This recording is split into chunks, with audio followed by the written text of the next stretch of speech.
Buenos dias, damas y caballeros. Good day, ladies and gentlemen.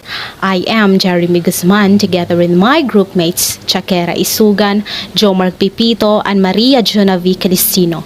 We are the group 6 that will discuss to you about the social, political, economic, and cultural issues in Philippine history. But before that, let's start with the prayer. Let's put ourselves in the holy presence of God as we say, in the name of the Father, and of the Son, and of the Holy Spirit. Amen. O Lord, we look to you now for guidance and instruction. We ask that you bless this session in every way. Bless the reporters, the students, and bless the instructor. Take full control, O God, and may everything go according to your will and purpose. In Jesus' name we pray. Amen. In the name of the Father, and of the Son, and of the Holy Spirit. Amen. Okay. Are you all settled in your respective seats or bed or wherever you are right now? Please bear with us. Don't sleep, and lend us your ears as we go through our discussion. So, we have three main subtopics to be discussed, which are the agrarian reform, the new constitution of the Philippines, and taxation. So, to formally start the discussion, let's have Miss Isugan to provide you with a more detailed information. Chakera, please do the honor. Alright, thank you, Miss Guzman. So now, please sit back and lend your ears and mind as I sail to you the learnings about agrarian reform. But before that, let me share to you this quote related to the topic.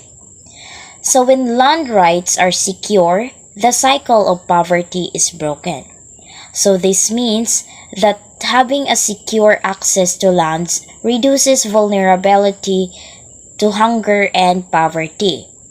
So having land rights are important because landless people tend to be the most vulnerable people. They are the people who don't have the power over where they live and where they can work. So the lack of secure access to land can closely linked to poverty, especially in the rural Philippines. So now let us talk about what is really the agrarian reform. So agrarian reform is a redistribution of land regardless of crops in fruits produced to farmers and regular farm workers who are landless, irrespective of tenurial arrangement, to include the totality of factors and support services designed to lift the economic status of the beneficiaries. So the agrarian reform says if it is a whole system, it is not only deals with land reform, but also on how to improve the lives of the farmers and how they can earn money through farming. So the basic element of agrarian reform program include the land reform, where measures are taken with respect to the security of tenure, abolition of tenancy, and imposition of ceilings, and many more. So land reform is an integrated set of measures and designed to eliminate obstacles to economic and social development arising out of defects in the agrarian structure. So land reform is a form of agrarian reform including the changing of laws, regulations, or customs regarding land ownership. So here are the aspects or features of agrarian reform. First, we have the economic aspect. So when we say economic aspect, the position of agriculture in a national economy, although there's a series of industrial programs from the government. Still, our economy relies heavily on the agricultural sector. So one method of motivating the farmers to increase their production is to make them own the land. They tell to free them from the control of the landlords or the landowners. So agrarian reform was strengthened to create an economic environment that will encourage farmers to produce more and market more of what they produce. So the second is the social cultural aspect.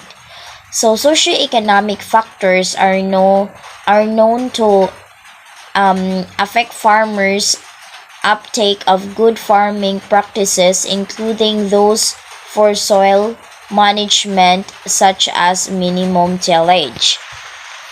So, the agrarian reform had resulted um, vulnerable, the possible socio-cultural changes.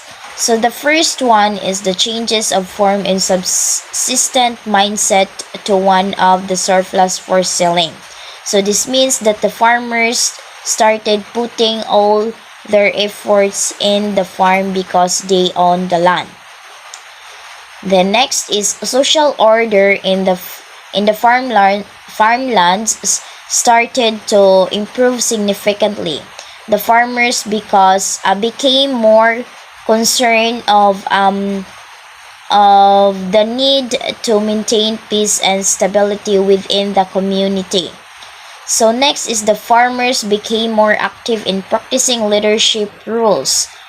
Um, next is the as land reform enhance agricultural productivity and consequently increase the net family incomes. So the farmers were able to send their children to school. They widened the contacts with the outside world through frequent trips to markets and the other places. So the last one is the agrarian reform also promoted modern outlook among farmers, which include the receptiveness and modern family planning programs and also awareness of the economic alternatives in the urban and industrial sectors. So the last feature of agrarian reform is the religious aspect.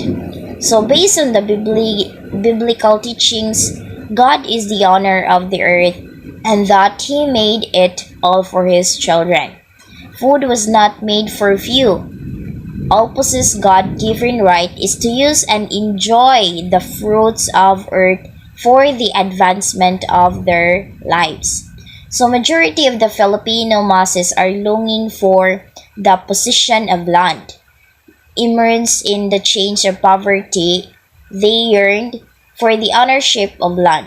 So these desires were so strong that it was resulted into multiple revolts.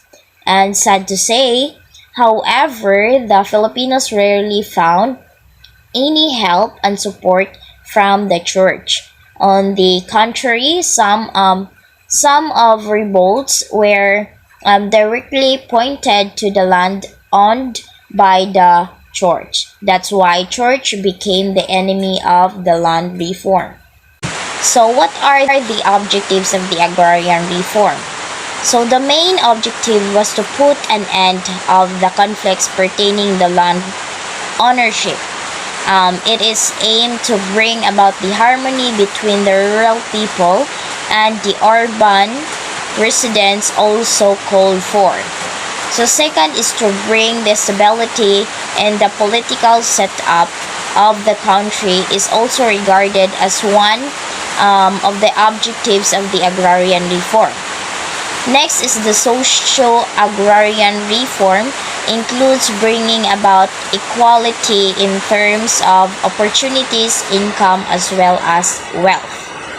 Next is the agrarian reform programs are primarily designed to facilitate agrarian reform activities like land acquisition, land distribution, land management, and encouraging the growth of feasible agrarian reform communities.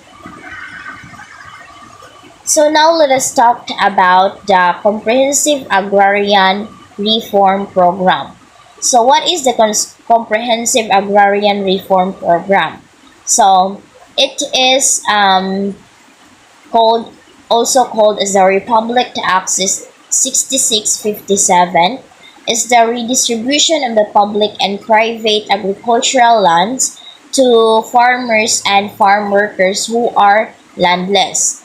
So one of the major programs of comprehensive agrarian reform is the land tenure improvement, which seeks to hasten distribution of lands to landless farmers. So similarly to the department offers support services to the beneficiaries such as infrastructure facilities, um, marketing assistance program, credit assistance program, and technical support programs. So furthermore, the department seeks to facilitate the resolve cases and deliver agrarian justice. So the coverage of comprehensive agrarian reform program are the following. So first is government-owned lands devoted to suitable of agriculture. Second, alienable and disposable lands of the public domain devoted to or suitable to agriculture. Third is the public domain lands in excess of the specific limits as determined by Congress. And lastly, the private lands devoted to or suitable to agriculture land regardless of the agricultural products raised or that can be raised thereon. So now let us proceed or let's get to know the history of agrarian reform. So the Philippines, even before, we are being colonized by different countries already. So have been developed an organization for their communities. So the land owned by these communities is known as the barangay. So um, which consists of 30 to 100 families which is administered by the different chiefs or datos. So in this barangay, everyone, regardless of status, had access on the land and mutuality shares on the rest of the community. So they believe that the practice of concept of stewardship where relationship between man and the nature is important. So land contribution was done commonly as kaingin or land cultivation was done commonly by kaingin system or by burning or clearing the bushes before planting to crops or the other land. So on the other hand, food production was intended for the family consumption only at first. Um, but later, the neighboring communities were engaged in the foreign traders like Chinese, Arabs, and Europeans. So the only recorded transaction that of land sale during that time was the Maragtas Code. So this was the sailing of Panay Island to the Borean Datus in exchange for a golden salabat and a long necklace. So although the Code of Luam Rawas, one of the eldest written laws of the Muslim society which contains provision on the list of cultivated lands, there was no record how to list arrangement was being practiced. So when the Spanish came to the country in 1521, they introduced the Pueblo, an agricultural system wherein the native rural communities were organized into Pueblo and each Christianized native family is given 4 to 5 hectares of land to cultivate. So thus, there is no landless. So realizing that being landless was the main cause of the social unrest and revolt at the time. So the Americans sought to put an end of the miserable conditions of tenants, tillers, and small farmers by passing several land policies to widen the base of small land holdings and distribute the land ownership among the greater number of Filipino tenants and farmers. So during that Japanese occupation, peasants and workers organized the Hukbalahap or Hukbong Bayan laban sa mga Hapon. So on March 29, 1942, as an anti-Japanese group. So they took over vast tracts of land and gave the land. So the following are the government initiatives that being involved in the agrarian reform. So some of the agrarian reform laws were passed during the administration of Manuel L. Quezon, or the RA 4054 in the rice tenancy law was the first law on crop sharing, which legalized the 50-50 share between landlord and the tenant with corresponding support of tenants practicing or protecting them against the abuses of landlords. So next is the Republic Act of number 34 was passed during the administration of Manuel Rojas, and it was enacted to establish a 70-30 sharing arrangement between the tenants and the landlord. So the 70% of the harvest will go to the person who shoulder the expenses for the planting and harvesting and for the work of animals. So with this, if it reduced the interest of landowners' loans to tenants at not more than 6%. So next is the Elpidio Quirino's administration. So the executive order number 355, the Land Settlement Development Corporation was established to accelerate the expand the peasant resettlement program of the government. However, due to the limited post-war resources, so the program was not succeeded or being successful. So next is when President Magsaysay was elected as a president of the country, he realized the importance of pursuing a more honest to goodness land reform program. So he convinced the elite controlled the Congress to pass the several legislation to improve the land reform situation in the country. So next president was Dado Macapagal. So that was the Agricultural Land Reform Code of RE number 3844 was enacted. More specifically on August 8, 1963.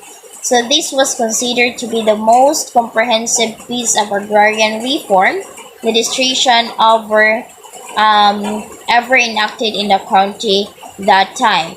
So that President Diosdado Macapagal was considered as the father of agrarian reform. So when President Marcos assumed office, he immediately directed to massive implementation of the land inform program by signing into the Code of Agrarian Reform in the Philippines, or RA number 6389, and its companion bill RA number 6390. So the Code of Agrarian Reform, or RA number 6389, governed by the implementation of the agrarian reform in the Philippines. So the next government official was President Ramos. So Ramos administration was recognized to bringing back support of key stakeholders of CARP by bridging certain policy gaps or on land acquisition and distribution, land evolution or evaluation, and case resolution. So, during the administration, magkaakibat para sa kaunlarang agraryo or magkasaka which was launched, which is directed to investors bring the capital, technology, and the management support, while the farmers will contribute at most of the use of the land itself. So the GMA administration was adopted by Bayanihan concept and the implementing framework of CARP. So Bayan means people and the Anihan means harvest. And Bayanihan means working together. So applied to CARP, Bayanihan means a united people working together for a successful implementation of agrarian reform. So under the governance of President Noynoy Aquino, the DAR, which is lead agency of CARP, implementation is bent on sustaining the gains of agrarian reform through its three major components. So the first one is land tenure improvement, second is the program beneficiary development, and the last one is the agrarian justice delivery. So the following are the strategic directions of Aquino's administration for the agrarian reform program. So that's the end of my discussion. So the continuation of this topic will be continued by Mr. Pipito. Thank you, Ms. Chakira Isugan. For now, I'm going to continue the discussion of agrarian reform laws and acts in the Philippines. The first law is the Land Reform Act of 1995, or also known as Republic Act 1400. It is an act defining a land tenure policy, providing for an instrumentality to carry out the policy, and appropriating funds for its implementation. Second law is the Revised Agricultural Land Reform Code, or the RA 6389, which is an act amending Republic Act 3844 as amended, otherwise known as the Agricultural Code, and for the purposes. In continuation, the lands covered by the code are the tenanted areas, landed estates, old settlements, and proposed settlements. When we say tenanted areas, it's where the areas worked by the tenant farmer either under a sharecropping or leasehold. So muna ikat ng mga lugar nga na ika ng mga saop nga na mo siya tenanted areas. Then the estates or landed estates, it is a private agricultural lands acquired by the Department of Agrarian Reform through the land bank for redistribution to the tenant tellers, both under the code. Next is the old settlements. It is where the projects developed by the Department of Agrarian Reform from the public domain and are still under its administration and management. Lastly is the proposed settlements. It is the estimated areas of the public domain either earmarked for settlements purposes or have potential for such purposes. The third law is the Comprehensive Agrarian Reform Law, or also called as Republic Act 6657.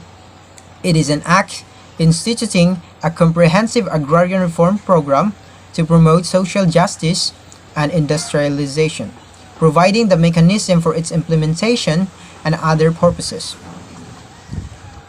Here are the lands which is covered by the CARL, or the Comprehensive Agrarian Reform Law. First is all alienable and disposable lands of the public domain devoted to or suitable for agriculture. No reclassification of forest or mineral lands to agricultural lands should be undertaken, and after the approval of these until Congress, taking into account ecological, developmental, and equity considerations, shall have determined by law the specific limits of the public domain. Next is all lands of the public domain in excess of the specific limits as determined by Congress in the preceding paragraph. Next is all other lands owned by the government devoted to or suitable for agriculture. Lastly is the private lands devoted to or suitable for agriculture, regardless of agricultural products raised or that can be raised thereon. So mo ni katong mga lugar nga mo ni kuan sa Carl nga mo ni siya yung mga lugar nga for agriculture. So pareha nang naay mga exist nga yuta niya pwede mapangitaan nato og pamaagi kung saan pag grow sa ato ang agriculture industry. Next is qualified beneficiaries. So when we say qualified beneficiaries, it is the lands covered by the CARP should be distributed as much as possible to landless residents of the same barangay or in the absence of the landless residents of the same municipality in the following order of priority. First is agricultural lessees and share tenants, regular farm workers, seasonal farm workers, and other farm workers. Actually, there are also in actual tellers or occupants of public lands, collective or cooperatives of the above beneficiaries. And lastly, others directly working on the land. So, mo ni katong mga panitang walay mga yuta, so nay kuan ang gobyerno unsay pamaagi ana og ipasaop or naay uban nga mag-abang sa yuta. Last is the lands outside the coverage of CARL. So naapoy mga yuta nga or kanang places nga dili pwede kuan sa Comprehensive Agrarian Reform Law. First is the lands actually directly and exclusively used and found to be necessary for parks, wildlife, forest reserves, reforestations, fish sanctuaries, and breeding grounds, watersheds, and mangroves. So, kaning nga lugar mao ni kanang dili pwede kuan sa CARL kay ingkag pwede siya tukuran og mga parks or other sites nga kuan sa pag-grow ra pud sa industry. So, dili ra agriculture tanan. So, naapoy for recreations, naapoy amusements, naapoy sa lain pud nga fields. Next is the National Defense Camps, school sites and campuses, including experimental farm stations operated by public or private schools for educational purposes, seeds and seedlings, research and pilot production centers, church sites and convents, mosque sites and Islamic centers, communal burial grounds and cemeteries, penal colonies and penal farms actually worked by inmates, government and private research, and all lands 18% slope and over except those developed. So mao ni siya katong mga lugar nga panitan na preneng mga traininganan sa mga sundalo, eskwelahan, prisuhan, naapoy mga sementeryo. So ang usa ka society na nabilong dili ra for agriculture tanan, so naapoy for education, for kanang pag kuan pud sa atong kinabuhi na about sa laing livelihood programs. And then the Comprehensive Agrarian Reform Program extensions with reforms, or the Carper Law, or in other words, the Republic Act 9700. It is an act strengthening the Comprehensive Agrarian Reform Program, or the CARP, extending the acquisitions of agricultural lands and instituting necessary reforms, amending for the purpose certain provisions of the Republic Act 6657, otherwise known as the Comprehensive Agrarian Reform Law of 1988 as amended. So to introduce to you for the next topic, I'll give the opportunity to Ms. Jeremy Guzman. So, thank you, Mr. Pipito. Hi, I'm back again. So, I am going to discuss the evolution of the previous Philippine Constitution up to the new Constitution. So, to fully understand how the Philippine Constitution evolved, let's start with the definition of the word Constitution. So, what is a Constitution? The etymological definition of the term Constitution comes from the word Constitution or Constitution, which is used for regulations and order. It is a set of fundamental principles according to which a state or organization is governed, and an example of a written constitution is the Constitution of the Philippines. According to Cooley, Constitution refers to that body of rules and in accordance with which the powers of sovereignty are exercised. So this is like a rule book for the government, and all the rules that are stated in this rule book must be followed and obeyed by the government. This also creates the branches, the powers and responsibilities of the government. It also contains the rights of the people, and it's illegal for the government to violate these rights, because if they do, they will be punished through the law. No, okay. So now that we know the meaning of the Constitution, let's move on to the purpose of the Constitution. So, first, it serves as the fundamental law of the land. So, this means that this is the highest law in the country. The government cannot pass a law which goes against the Constitution. All laws must comply with the principles set out in a constitution. So, if there is a conflict between the constitution and an ordinary law, the constitution will prevail in all respects. Take note of this. No one, not even the president, can go against the constitution. So, here is a fun fact.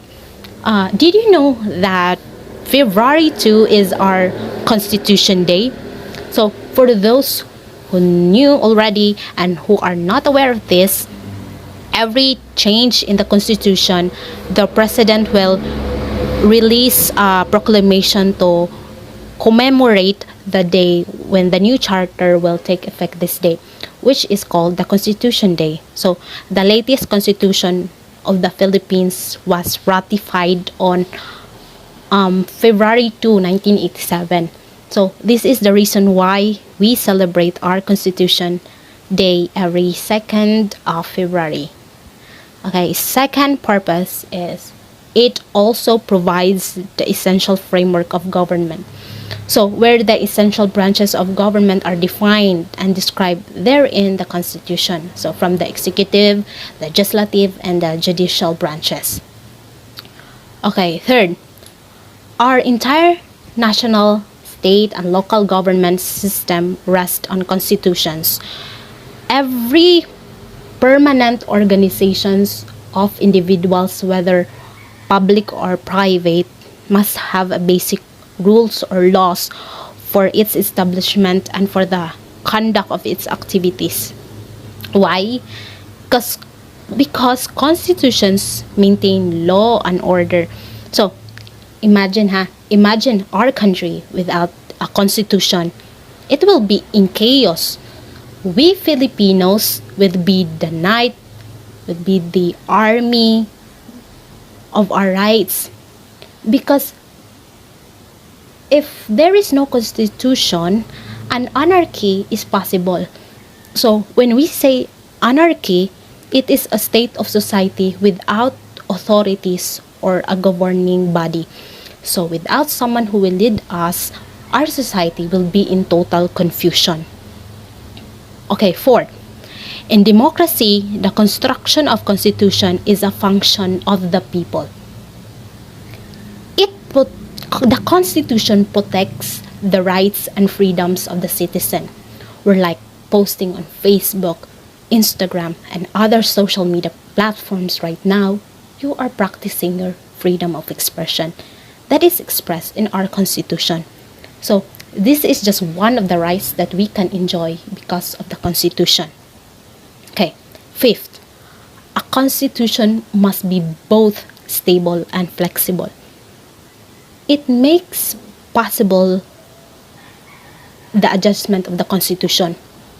Flexible means that the Constitution has to adapt and be amended dependable to the changing needs of the society and to maintain it over time.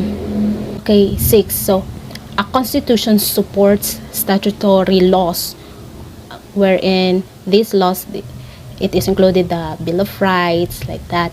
So, in this, a constitution can do more also. It provides for the structure of the organization. So, a constitution impose rules and regulations. The constitution serves as a guide to the government officials and managing government. It tells them what they should do and the things that they shouldn't do. It limits the power of the government. Without the constitution, greedy officials will take advantage and the government will function according to its will. So, it is a must for us to have a constitution. Okay. Now, let's move on to the evolution of the Philippine Constitution. So, what you are seeing right now is the timeline of all the constitution in the history of the Philippines. We have a total of 6 constitutions, starting from the first constitution, the 1899 Malolos Constitution, down to the latest constitution, which is the 1987 Philippine Constitution. So, among these 6 constitutions, only 3 effectively govern the country. These are the 1935 Constitution, the 1973 Constitution, and the 1987 Philippine Constitution. Later on, you will understand why only 3 effectively govern the country. So, for now, let's travel back in time and get to know each constitution. In our previous discussion, we've already discussed that the Filipino was under the Spanish rule for more than 300 years. Most Filipinos thought that it was a hopeless case until the Spanish-Filipino agreement came. This agreement was called the Pact of Biak na Bato. The Spanish government agreed to grant self-rule to the Philippines in 3 years if Aguinaldo would go to exile and surrender his arms. So, Aguinaldo agreed to this idea. He went to Hong Kong. However, there is a tiny problem with this agreement. The Filipinos and the Spaniards did not trust each other. So, they had trust issues. The Spaniards did not pay the agreed amount. Likewise, the Filipinos did not surrender their arms. So, as a result, the agreement was a complete failure. And this forced Aguinaldo to go back to the Philippines and declare the Philippine independence from Spain in June 12, 1898 in Kawit, Cavite. So, the Filipinos were happy with the idea with being independent until the United States made a secret agreement called the Treaty of Paris. US wanted Philippines as a colony, so Spain sold the Philippines to the United States. The Filipinos were not happy with the idea of being colonized. This forced Aguinaldo to issue a decree forming a Malolos Congress, which was a committee who was assigning to make a constitution for the first Philippine Republic. 3 days after the first Philippine Republic was established. So, the Malolos Constitution is also called the 1899 Constitution, or the first constitution for the first Philippine Republic and the first Republican Constitution in Asia. It was approved by President Emilio Aguinaldo on January 21, 1899. Now, let's move on to the salient features of the 1899 Constitution. So first, the document declares that the people have exclusive sovereignty. So when we say sovereignty, it is the freedom from external control. Next, it states the basic civil rights. There was already a separation of church and state and calls for the creation of an assembly of representatives where the assembly acts as the legislative. Third, a unicameral legislator. When we say unicameral, it means that there is only one legislator called the assembly. So, the assembly had full control over the executive power, and the president was elected only by the assembly. And the president was elected by the assembly. Okay, next, it also calls for a parliamentary or presidential form of government. So, with the president act as the head of the government instead of a prime minister. So, and elected for a term of 4 years by a majority of the assembly. And lastly, judicial power is lodged in a Supreme Court. Now, there is a problem of this constitution.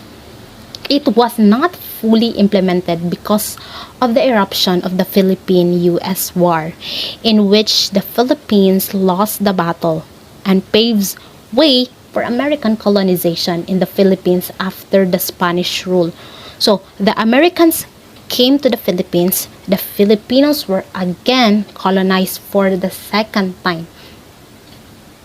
So, during the American period, an American-inspired constitution was made.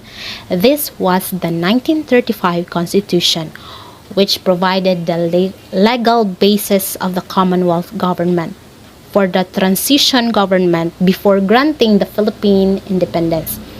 So, here are the salient features of the 1935 Constitution. First, it had a bicameral legislature.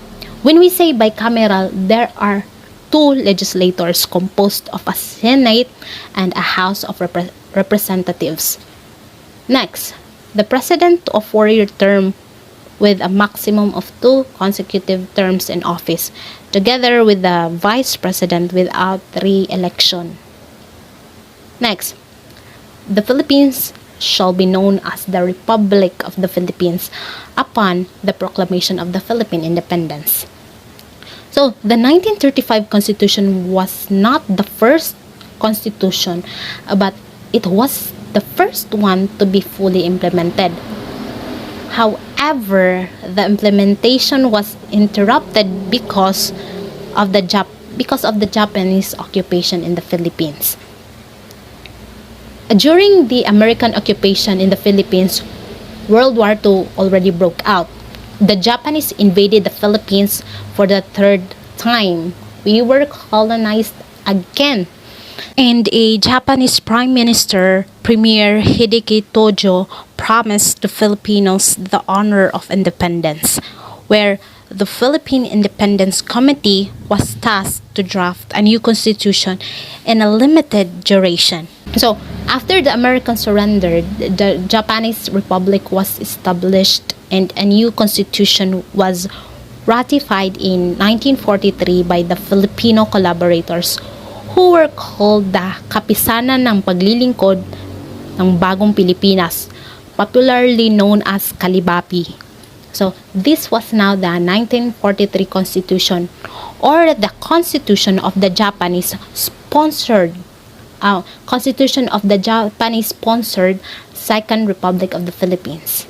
And Jose P. Laurel was appointed as president by the National Assembly and inaugurated into office in October of 1943. He was highly regarded by the Japanese for being an anti-US, and considering that he had also got a degree from Tokyo International University. So, here are the salient features of the 1943 Constitution. First, it provided for strong executive powers.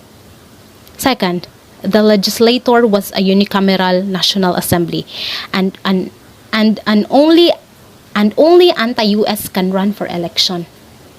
Now, there was also a problem with this constitution. It was recognized as legitimate and binding only in the Japanese-controlled areas of the Philippines, and was completely ignored by the United States government or the Commonwealth of the Philippines and the guerrilla organizations loyal to them. This was just a short-lived constitution because Americans came back and freed us from the Japanese. Okay? So, and the 1935 Constitution was restored. After a few years, the Americans finally gave us our independence on July 4, 1946. This is an independence, our freedom from the Americans. Okay, various presidents ruled the Philippines using the 1935 Constitution until President Marcos came into the picture. Ferdinand Marcos was first elected in 1965 and was re-elected in 1969. During his time, there was a plan already to make a new constitution. Delegates were elected to Constitutional Convention, which began to meet in 1971. In 1972, just before of Marcos' second term, he declared martial law because of the growing communists. But according to many critics and victims of martial law, he did this to influence the ongoing Constitutional Convention. As a result, the Constitutional Convention wrote the Constitution in line with what President Marcos wanted. And this was the 1973 Constitution. And here are the salient features of the 1973 Constitution. First, it established for the first time in Philippine history a parliamentary government with a prime minister and a president. Second, legislative powers was vested in a unicameral National Assembly elected by the people. And it legalized all the decrees of proclamations and orders of the presidents. Of the president, I mean, there were various amendments in the 1973 Constitution, but the most controversial was in 1976 amendment. So here are the amendments in 1976. The National Assembly was replaced by PD 1033, which is the Interim Batasang Pambansa by President Marcos. Second, the president will also become the prime minister and continue to exercise legislative powers until martial law was lifted. Now, Marcos thought that everything was in place until Benigno Ninoy Aquino came back to the Philippines. Unfortunately for Ninoy, it was not a happy ending for him because he was assassinated, and this led to a widespread outrage and forced Marcos to hold the snap election. The results were controversial, that it forced the Filipino people to a historic uprising known as the EDSA People Power I, where Marcos and his family went to exile and Cory Aquino became the president. Immediately after Cory Aquino became the president, she abolished the 1973 Constitution and replaced it with the 1986 Constitution. So, the 1986 Provisional Constitution is also known as the Freedom Constitution. Now, here are the salient features in 1986 Freedom Constitution. It was a verbatim copy of the 1973 Constitution minus the provisions on the Batasang Pambansa, because the Batasang Pambansa was completely abolished by President Aquino. Second, the country was in chaos after Marcos left, so Aquino vested in herself both executive and legislative powers, the same powers that President Marcos exercised under the 1973 Constitution. It was just a transitional constitution that lasted for a year, and then a new commission was created to draft a new constitution, which was the 1987 Philippine Constitution. So, the 1987 Constitution of the Republic of the Philippines is presented, and it is sometimes known as Anti-Marcos Constitution. It revolves around four themes: upholding of national sovereignty, democratic governance and the prevention of another dictatorship, respect for human rights and civil liberties, and promotion of social justice. It is not a perfect document, but it is the country's highest law, binding all the citizens of the Philippines. The Constitution provided for three governmental powers, namely the executive branch, legislative branch, and the judicial branch, which I discussed in the first part. Now, these three branches work like a basketball game. Diba? In a basketball games, there are players, coaches, and referees. So, the executive is like a coach who leads the team. The legislative branch Since it is divided into two houses, they act as players of the game, trying to score points against each other.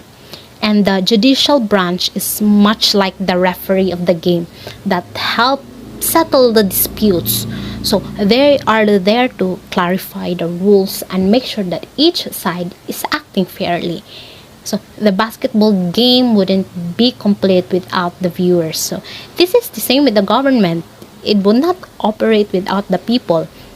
So the power of these three branches are separated from one another because this is to avoid any one of them from becoming too powerful.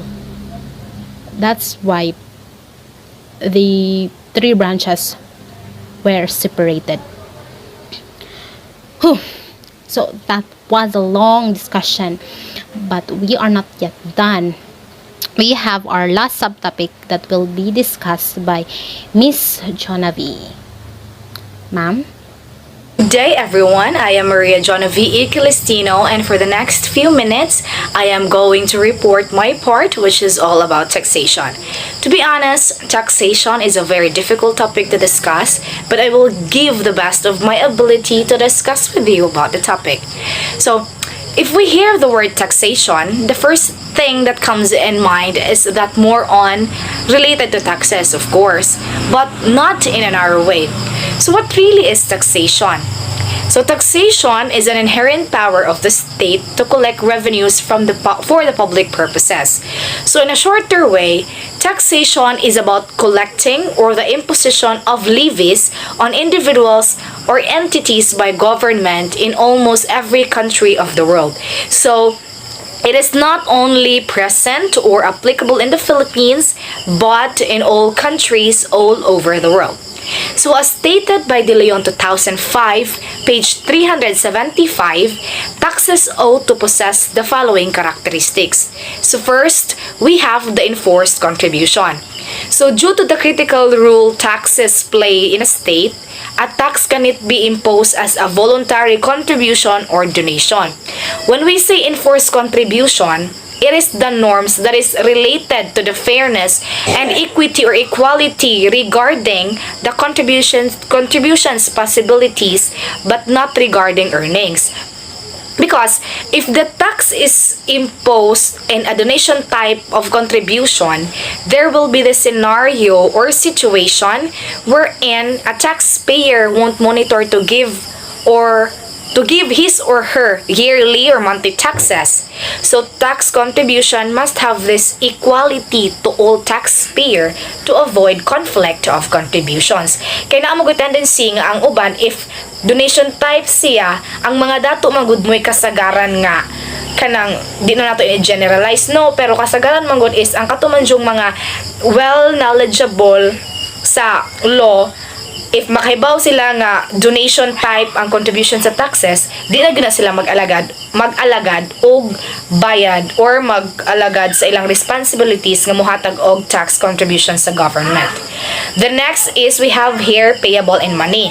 So, a tax must be discharged alone in money, which must be in legal tender. So of course, since we are dealing with money, we need to consider a due process to avoid discrepancy in our contribution status.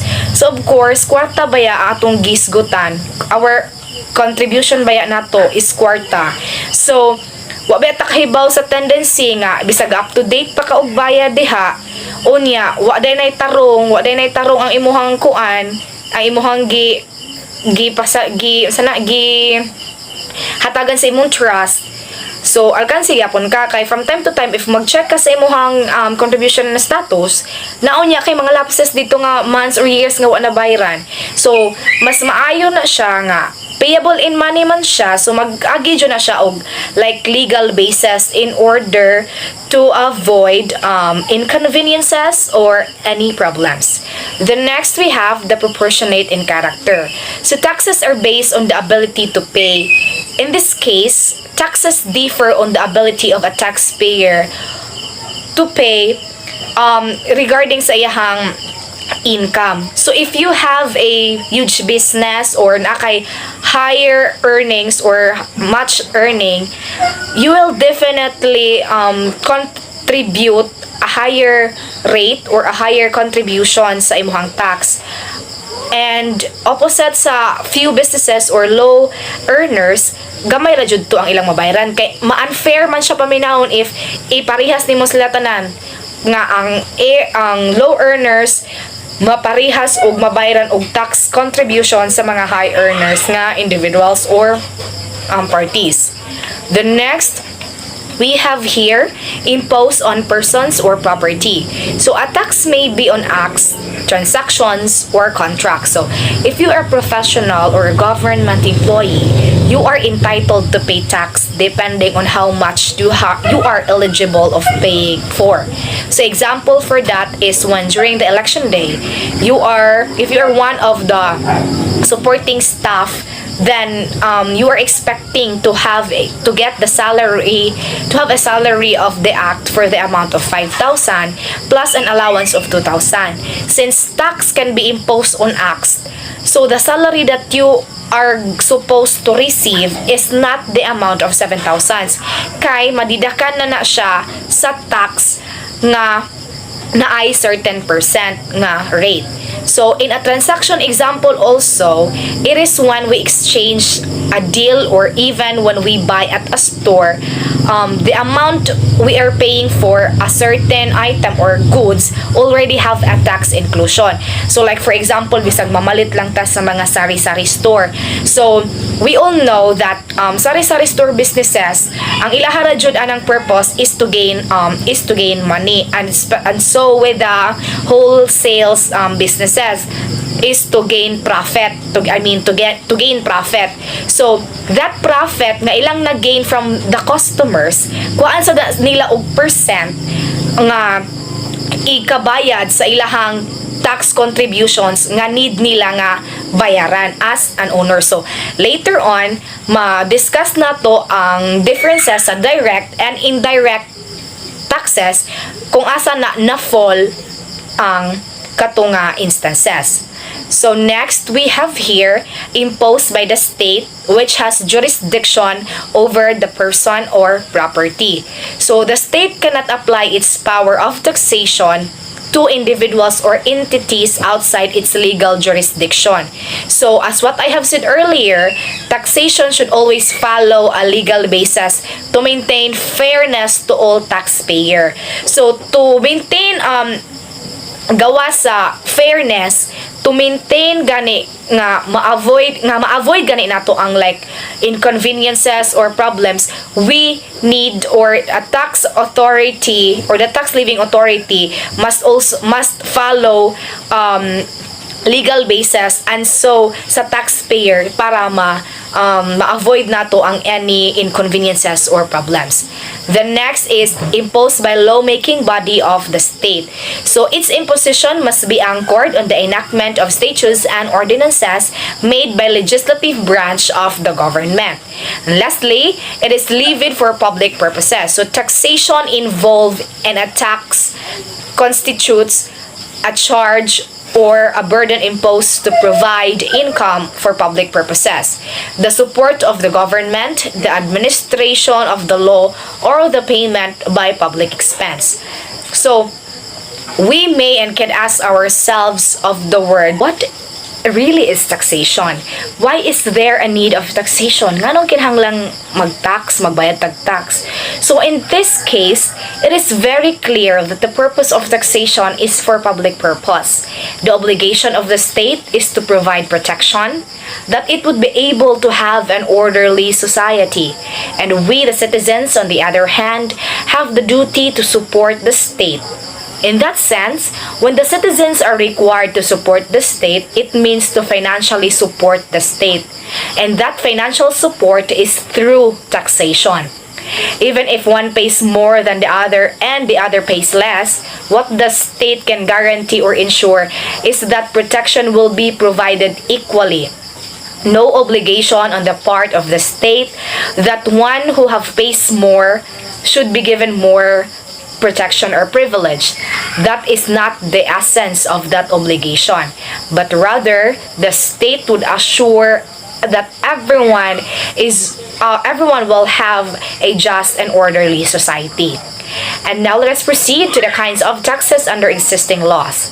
So first, as to who bears the burden. So we have here the two types, the direct taxes and the indirect taxes. So the direct taxes, these are paid and shouldered directly by the taxpayer, which includes the personal income taxes and estate taxes. So the taxpayer should shoulders the burden as well as the liability of the tax. So sa direct taxes, ang owner jud ang mo-shoulder sa like tax contribution or sa ihang tax responsibility nga bayaran.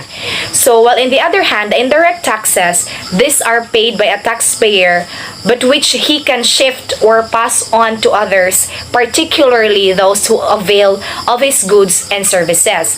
So example ani is the value-added tax or the VAT. So, or the custom duties or tariffs imposed on imported merchandises. So, from the word itself, indirect, so the statutory or the primitive taxpayer is allowed to pass or to shift the burden of the tax to others. So example, we purchase goods in a convenience store like 7-Eleven or even in malls. If you will observe your receipt, makakita ka dira og VAT inclusion sa imuhang payment. So, kana nga VAT inclusion is mo na siya imuhang fair share na naghatag ka og tax from the goods you have purchased. So, unlike sa direct taxes nga ang owner jud ang liable nga mobayad sa iyang tax contribution, sa indirect taxes pwede niya nga mahatagan og burden or matagaan og share nga gamay ang iyang mga customers nga ni purchase sa goods or ni nagpa-kuan sa iyang service. So next, mo proceed ta sa as to subject matter or object. So we have here the personal pool or capitation tax, the property tax, and the excise tax. So first, let us tackle the personal pool or capitation tax. So it refers to a tax of fixed amount imposed on an individual residing within a specified territory, whether a citizen or not, and regardless of property, the occupation they engage.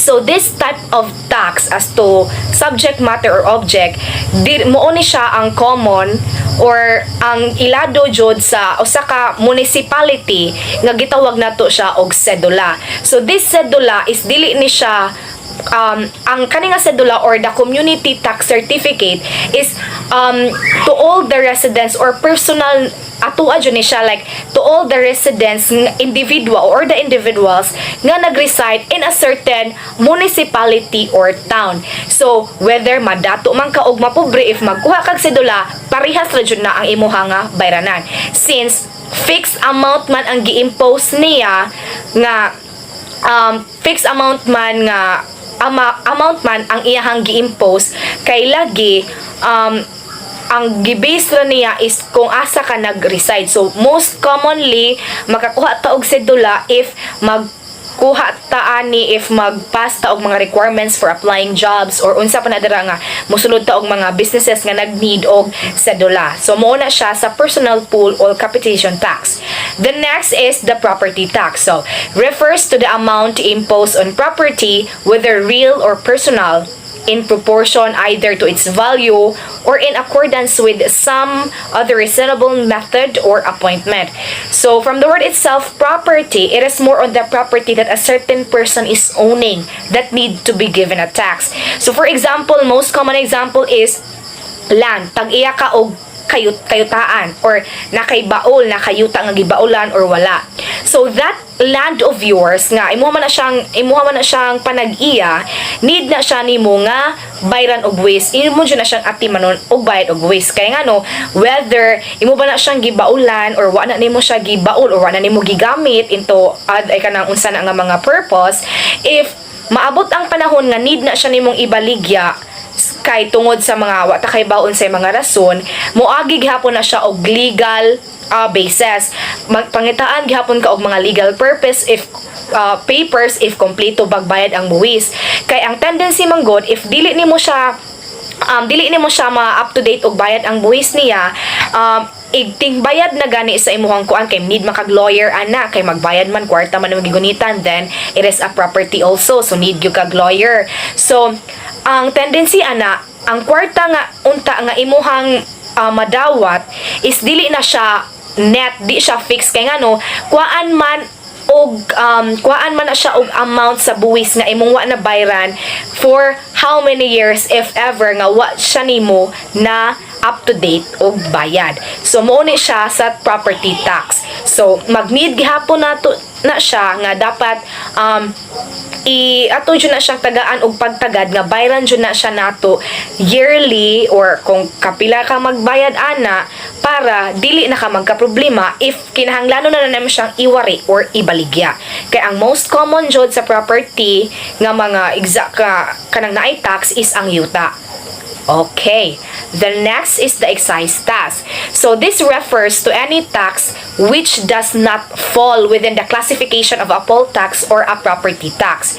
It imposed for the exercise of a privilege of transferring property, entering into a business, or exercising an occupation. Some examples are VAT and practically all business taxes. So ang excise tax dili siya pareha sa poll tax or poll tax or personal tax and a property tax. Kay ang excise tax is nag-base ni siya sa kanang exercise of privilege wherein at the later part of my discussion madiscuss na siya nako and that kanang ihang excise of privilege nga transferring of property. Ang example nga mahatag nako ani is about sa VAT nga kato akong gingon ganina nga in every purchase nato sa items or goods magbayad na sa nanatay na contribute ana nga gamay nga amount sa tax contribution. So let's move forward to the 4 canons of taxation. So when we say canon, it refers to the regulation or the principle that need to be met by the taxpayer and the tax levying authority. So we have here 4 canons of taxation. So first we have the equity. So equity, it must be based on the ability to pay. So everyone doesn't have to pay the exact or the equal amount of tax. What equity means according to Adam Smith is more on about the concept of that the rich people should pay more taxes and the poor pay less. So this is because of the fact that a tax should be proportion to the abilities of the taxpayer. Kailan nung sad kaayon no nga like dako siya earning unya murag kanang gamay ra ang iyahang taxpayer or ay ta sa example nga gamay siya low income earners siya pero ang iyahang bayran nga tax is same ra sa high earning kanang tax nga bayaran. So according to Smith dili siya matawag og fair, dili siya fair kung iparehas nato sila og proportion sa bayaran nga tax. So ang according niya mas matawag og fair if ang rich or ang high earner individuals or high earner income nga individuals mo pay og more taxes than sa less fortunate or sa mga low earners. Then next we have the certainty. So the amount to be paid and the manner of payment must be certain. So in this case, it should be certain from that time of payment, manner of payment, and the quantity to be paid, all to be clear and plain to the contributor and to everyone to avoid conflict between the taxpayer and the tax levying authority. So certainty, you need to be certain, you need to be clear. Dapat clear jud, certain jud ang imuhang like ang manner sa imuhang paghatag og tax contributions para dili na ka magka-problema if naakay ka nang like update ka or magtan-aw ka sa imuhang kanang contribution history or tax contribution transactions or history, dili na ka magka-problema. So dapat certain jud siya from the time of the payment, from the mode of the payment, and the manner of the payment. The next is the convenience. So the time of payment and the manner of collection must not be oppressive. So when we say not oppressive, it clearly means to be unjust. This is why some cases salaried people or government employees are taxed at the time they are receiving their salaries. So kabantay mo anang mga maestra, di ba kanang mga maestra ang ilang madawat nga sweldo kay kuan man na sila kanang kuan na siya og tax. Kaya nga no para dili na sila maghasol pa gani og like for example 20k ang sweldo nila taga bulan. So if 20k ang madawat nila, so sila pa mag problema kung magbayad sila tax sa transaction fee pa sa ilang pag-uwan sa tax. So mas convenient daw nga before nimo madawat imong salary, nakuha na siya og deduction para ang imuhang madawat is maka-budget na sad ka, makahibaw na sad ka, asa na nimo gamiton ang imong kwarta mo ni maka budget ka ana. So mas convenient if before nimo madawat ang imuhang salary kuno is makuhaan siya first sa tax deduction. The next is the economy. So the tax to be levied must be just enough to sustain the government and its function. So sa economy dapat sa dili ni siya like gakulang or gasobra, dapat fair ay dapat saktura nga maka-sustain siya enough nga ani nga aspect or sa ani nga aspect sa kanang hatagan nimo og fundings and the other parts enough ra siya nga maka-sustain siya sa tanan nga needs. So let's proceed now to the three phase of taxation. So the first phase of taxation is the levy or the imposition. So it involves the impact of taxation. So free to select the persons or properties or the business, interest or privileges that may be subjected to imposition or burden, as long as the legislative body does not violate constitutional restrictions or limitations. So in other words, it is more on the way of collection of an asset and the government impose. So of course, when we say imposition, kung unsay gi-impose sa government. So to have a smooth flow of transaction, we need to follow the government laws that being implemented, especially especially sa taxation, since taxation is as what I have said earlier nga very kanang kuan jud kayo siya nga topic or very crucial or let's say very important since diri nagkuha ang government of fundings nga maka-cater sa needs sa ihang people. So we need to follow the government imposed law. The next is the assessment and collection. So the basic guidelines on the assessment are laid down and the administrative authorities are responsible for the details in the collection. So tax assessment enables the tax collection machinery to determine the level of revenue or the money that is made by or paid to an organization which can be generated for a particular period. So assessment and collection, mura ni siya og kanang ways on how you collect or kanang other ways or mode of collections sa tax or sa money nga need nimo nga nga imuhang ma-collect or mabayran to an organization.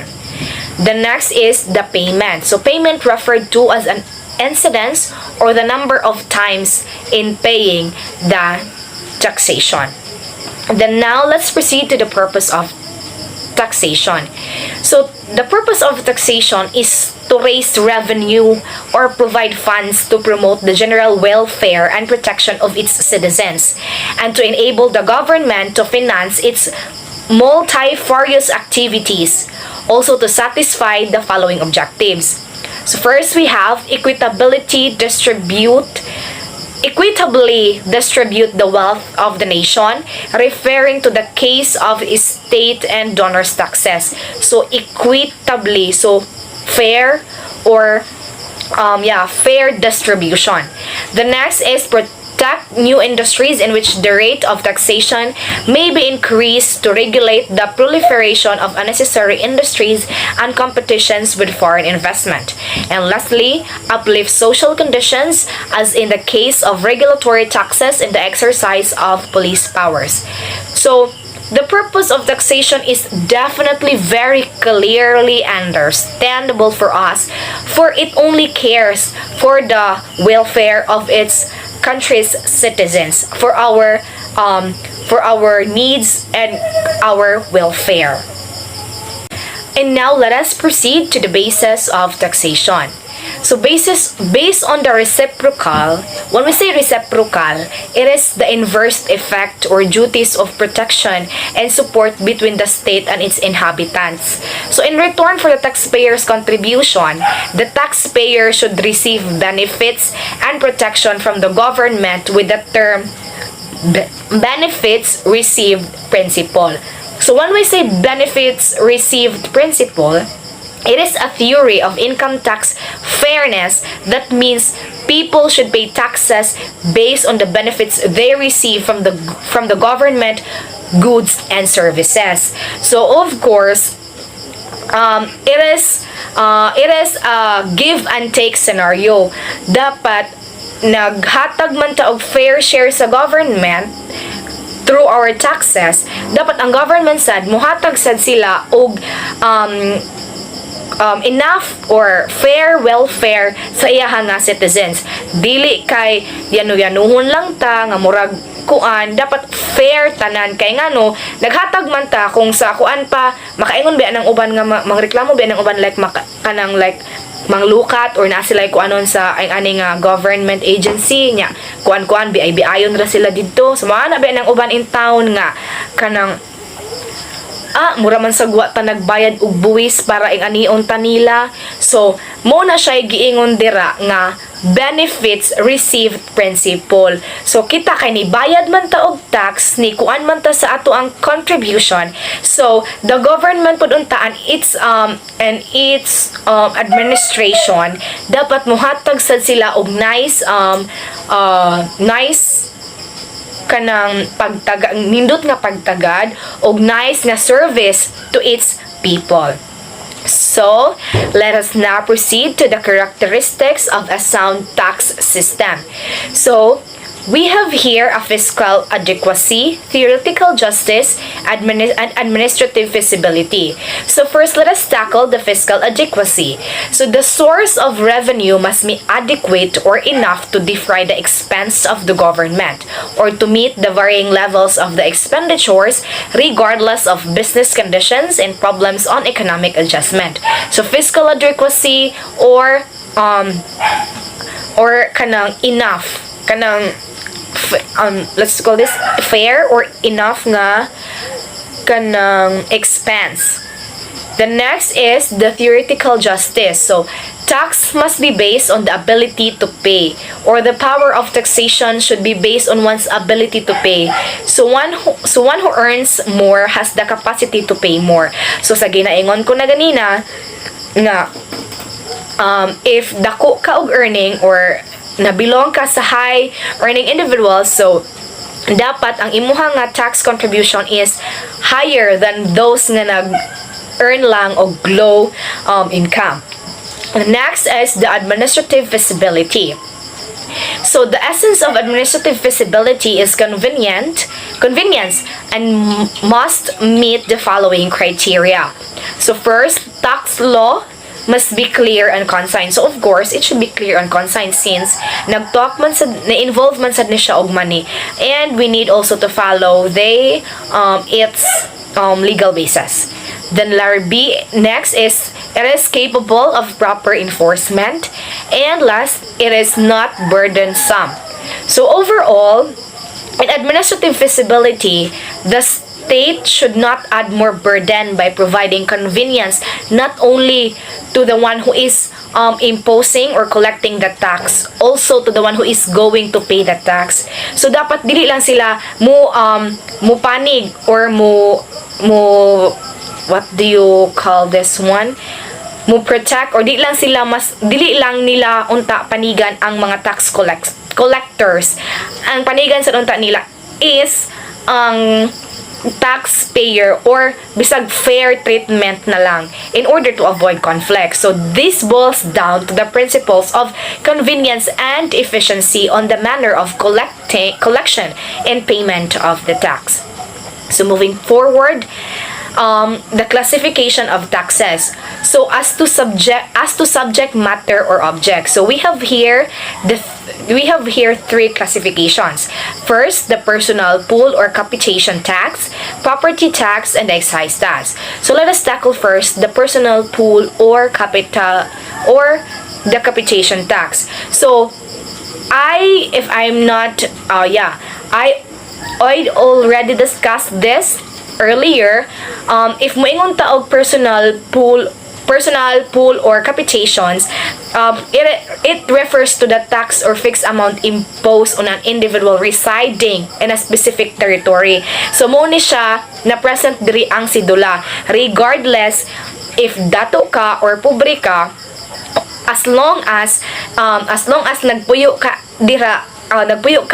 in that certain municipality or in that certain town, pwede kang makakuha og personal tax in the manner or through the cedula or the community tax certificate. The next is the property tax. So this refers to the amount imposed on property, whether real or personal, in proportion other its value or in accordance with some other reasonable method or appointment. So sa example ganina, kasagaran yun sa property tax is the land if tag-iya gyud ka og yuta. So you need to be responsible, you need to be updated in paying your tax or buwis ana nga yuta, kay from time to time if need na siya nimong ibaligya because of some matters, pangitaan gyapon ka na nilag legal papers if kompleto ba sa buwis, naa ba siya titulo or unsa. So as an owner, you are obliged to update your tax contribution sa imuha nga certain property to avoid problems kung sa panahon nga kinahanglan na nimo ang imuha nga iwari or ikuan ang imuhang property. So next is the excise tax. So it refers to any tax which does not fall within the classification of a poll tax or a property tax. So, kani nga excise tax, so as the definition nga dapat di siya ma-fall sa personal or pool or sa ginatawag nga property tax. So, excise tax refers or nabilong siya sa privilege, sa tax nga nag-exercise of privilege of transferring property, which later on I will discuss. And other examples also is the VAT. So sa katong ginaingon ko ganina nga, bisag kanang sa atong mga gipamalit nga mga goods or products na aside sa profit nga mag-gain sa tag-iya sa business, na nakahatag na sa taana nila og small amount or small percent nga tax contributions para sa ilahang tax contribution as a whole sa usa ka business. Then let's move on to as to purpose. So we have here the general, fiscal or revenue tax and the special or regulatory tax. So general, fiscal or revenue tax imposed for the general purpose of the government to raise fund for its needs. So it is very obvious that the purpose of raising this fund is to cater the needs and for the service of the government. So, di na siya kinahanglan na itong lisod-lisuron kay ang iharadyong main purpose is to cater the needs of its people. So next is the special or regulatory tax. So it is imposed for a special purpose to achieve some social or economic ends, irrespectively of whether revenue is actually raised or not. So this type of tax, according to purpose, is to impose for the regulation of useful or non-useful occupation, only for the purpose of raising public funds. Since we are talking about taxations as to purpose, when we say useful and non-useful, it is something more on about our needs and demands that needs to be catered by the government.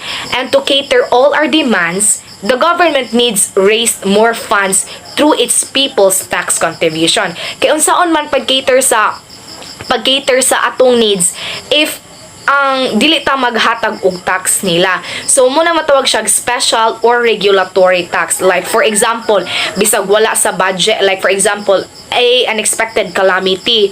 So ibutang na to sa example nga at a certain municipality. So naa siya kanang na-hit siya og like unexpected calamity. So ang tax kasagaran ana no is diba divide murag I feel or yeah, kay i-divide na siya into portions kung asa na siya dapat i-gasto. So, if ever kulang pa ang funds nga, like naman dyan na siya yung mga cash assistance, kung kulang pa ang funds sa government or at a certain municipality, mangita sa na ilang kuhaan tong like, mangita na sila og laing ways or fundings or katong sa excess nila nga fundings nga makater ang needs to para mahatagan og assistance ang katong wala mahatagig assistance kay more on in giving assistance ang priority is ang katumanjong mga luoy na jud kaayo. So muna siya diri na fall I think ang special or regulatory tax kay in order for the government to cater the needs of its citizens or its people. So let's move on to as the scope or authority imposing the tax. So first we have here the national tax, which is imposed by the national government. So it also refers to the internal revenue taxes, which is being imposed and collected by the national government through Bureau of Internal Revenues. So when we say Bureau of Internal Revenues or the BIR, this is the government agencies which is kanang murag hatagan siya sa function to kuan sa mga taxes. And now the next one is the municipal or local tax. So it is imposed by municipal or public corporation. So taxes in this authority is being authorized to the local government unit and fund under the local government code either by the province, city, or municipality. So government code refers to the law enacted transferring the control and responsibility of delivering basic services to the hands of local government units. So unlike diri sa Bajan, so magikan ang power or local government law, magikan ang power sa Cebu and ikuan siya dinhi sa i-apply siya diri sa like sa lungsod sa Bajan or any municipality like Moalboaling ana. So kani siya nga tax, it is imposed by the locality or by the municipality para maka-fund sila sa ilahang municipality to cater the needs of the towns people sa mga tao ana nga territory or community. And now let us proceed to as determination of account. So first we have the specific tax. So this refers to the fixed amount imposed by the head or number or by some standard on weight or measurements which requires assessment other than a listing or classification of the subject to be taxed. So in simple words, it is based on a certain or a manner of measurement on the basis of weight. So this type is peculiar or unusual to those products which are produced of manufactured like gasolines, alcohol products, and cigarettes. So and the next one is the ad valorem tax. So ad valorem, so it is a fixed proportion of the value of the property with respect to which the tax is assessed. So this requires the intervention of assessors or appraisers to estimate and determine the amount due from each taxpayer. So more likely, ad valorem tax may applicable in items such as a real estate or personal property. So ang akong mga addition aning ad valorem, it is like more on kanang magprinda. Like for example, you have your jewelry. So personal, matawag man sa nato na siya personal property and jewelry. So if ato na siyang iprinda, di ba timbangon man na siya. Timbangon man na siya kung pilay valor sa imuha nga property or sa imuha nga jewelry. So if dili gani ka, di ba, if dili na nimo makuha for 1 month or bisag bulan, magtubo og sige kag bayad og tubo. Kay nga no, if dili na siya nimo mabayaran, of dili ka makabayad og 1 month nga tubo or pila ka bulan, pwede na nila nga mabawi. Kay nga no, nagprinda man ka, so kana imong prinda naana na siya interest plus tax ay kanang silbi murag VAT, or VAT, like na siya inclusion nga tax. So mo na siya sa ad valorem. So like sad sa property, kung magprinta ka og yuta, di ba, ang uban if kaliwat ra madarag sabot-sabot, pero if dagko na siya nga company, dagko na siya nga mga kanang moagi na siya og legal basis, so kaning ad valorem magkuan sa gyud ni siya sa nagkuan gyud ni siya og tax. So let's proceed to as to who bears the burden. So first we have the direct tax and the indirect tax. So first, let us tackle first the indirect tax. So as what I have said earlier, direct taxes is demanded for the persons who also shoulders the burden of the tax. So ang owner or ang kana gyud siya nga person mo siya liable, or like siya mo shoulder sa tax nga iha nga bayaran sa tax contribution. So in the direct taxes, these are paid by the taxpayer but which he can shift or pass on to others.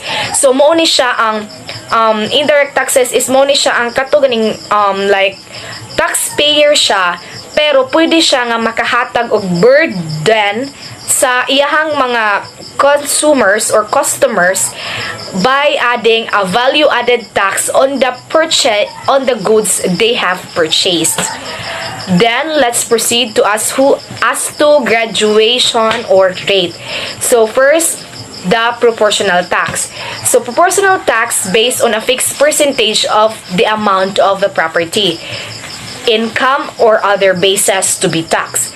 So this kind of tax, or also referred to as a flat tax, is a percentage-based tax taken by a person's income, which the percentage rate is the same regardless of how much income or money we earn. Kung sa other term, ay kung kang Adam Smith, ang iyang means sayang equity is if dako ka og earnings, dako sad ka og bayran nga tax. If less ra, so less sad nga tax ay imong bayran. Wherein sa proportional tax, dinhi sa as to graduation or rate, if mo na siya percentage, like for example 10% of your salary, regardless kung pila ang amount sa imong salary, dako makag salary or dako kag earnings or small, sa proportional tax, if 10% ang needed nga i-deduct sa imong sweldo para ibayad for the tax contribution, so wa na kay mahimo ana, kay proportion man siya, wa man siya nag-base man siya sa rate, sa proportion rate nga gihatag, which is 10% regardless kung pila ang imuhang ma-earn sa imuhang nga sweldo or sa imuhang nga income. So muna siya sa proportion rate, nag-base siya sa proportion. Then, let's proceed to the progressive or graduated tax. So, the progressive refers to the rate which increases as the tax based or bracket increases, which includes the income tax, estate tax, and donor tax. So, this type of tax rate depends on the taxpayer's income or earnings. So, muunin dire nakuan ang kang Adam Smith nga equity sa taxpayer. Kay ang tax nga bayaran is mag-base na sa imuha nga income na gain, na earn, whether dako ba siya or gamay. If dako ang income nga imong ma-earn, is dako sad kag tax contribution nga bayaran, unlike sa less ang imong income, so less sad nga tax contribution ang imuha nga bayaran. So regressive tax is refers to the rate which decreases as the base of bracket increases. So in other words, this type of tax applied uniformly because it takes a large percentage of income from low income earners than from high income earners.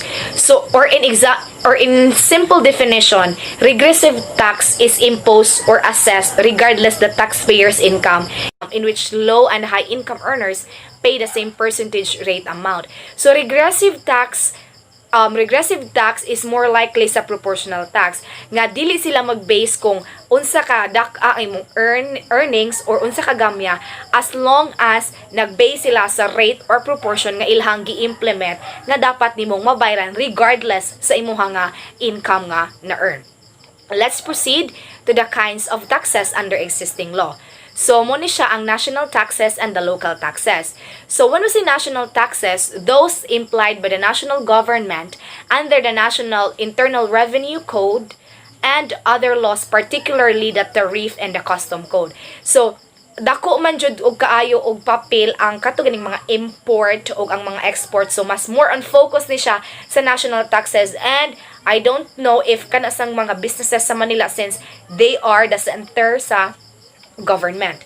The next is the local taxes, or those imposed by local government to meet particular needs under the local government code, such as the real property tax and the community tax, which is local taxes nga nakuha na nako ganina, like sa katong mga taxes kanang sa mga businesses nga naa sa merkado, which is i-renew nila sa ilahang mga lisensya or mga permits, mag-renew sila sa ilahang BIR every year, which is muna siya gitawag og local taxes nga nakuan ra ang involved is ang the municipality and the business nga naa sa certain community.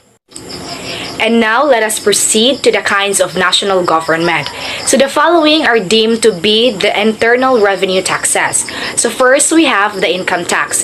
So a tax on a person's income, emoluments, profits, and the like realized in one taxable year. It refers to as a type of tax that the government imposed on income generated by businesses and individuals within their jurisdictions.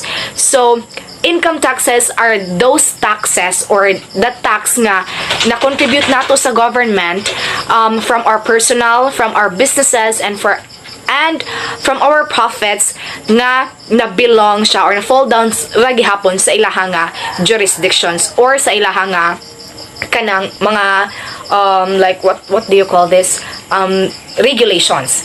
So muna siya gitawag og income taxes or the taxes nga ang atuang nahatag sa government. So next is the estate tax. So estate tax is a tax on the right on the deceased person to transmit his or her estate to his or her lawful heirs and beneficiaries at the time of death, and on the certain transfer which are made by laws as equivalent to testamentary disposition, or a tax levied on net of as estate of the deceased person before the distribution to the heirs. This is not a tax on property, but rather a tax imposed on the privilege of transferring property upon the death of the owner. So muna akong giingon ganina nga akong ma-discuss ang a tax imposed on the privilege of transferring property. So when we say the tax of privilege, it is dili ni siya as in kanang imuha nga bayranan like something contribution mo each year. Kanang estate tax is more on about ni sa privilege sa mga heirs or kanang sa mga tagapagmana sa kayamanan. Like for example, namatay ang tag-iya sa usa ka hacienda or daghan siya nga properties or unsa pa na namatay siya. So ang iyang mga lawful heirs or ang iyang mga beneficiaries is naay rights nga makadawat sa mana or sa bahin sa properties. So in that sense, kani siya nga estate tax is before ni siya nga ibahin-bahin sa abogado, since naaman jud ni siya attorney involved or a lawyer involved, before ni siya mabahin is ang katudan ng nga property is kuhaan to siya sa tax for the privilege sa mga heirs nga if mabahin na nila ang properties or ang mana, dili na sila magproblema nga ang ilaha pang bahin mo pay kuan sa tax, wherein as a whole nga property gikuan na siya og tax before siya bahinon sa ihang mga lawful heirs or sa ihang mga tagapagmana or sa ihang asawa or sa ihang mga ihang kabilinan sa ihang mga katigayunan. So mo ni siya gitawag na to og estate tax nga gihatagan og privilege ang pagtransfer sa property sa usa ka namatay nga tawo sa iyang mga ari-arian to his or her lawful heirs or sa iyang mga tagapagmana. So, I think that would be all. I guess that would be all for this topic, and I hope you learned something from my discussion. And thank you everyone for spending your time and listening. That's a wrap. And to adjourn today's session, we leave you with the famous quote saying, Ignorantia juris non excusat, or ignorance of the law excuses no one. Laws is being implemented to be followed and to be respected. All aspects of the work nor the job have laws to be looked up to avoid misconduct and unethical behavior. So, also the state implemented laws for its people to follow.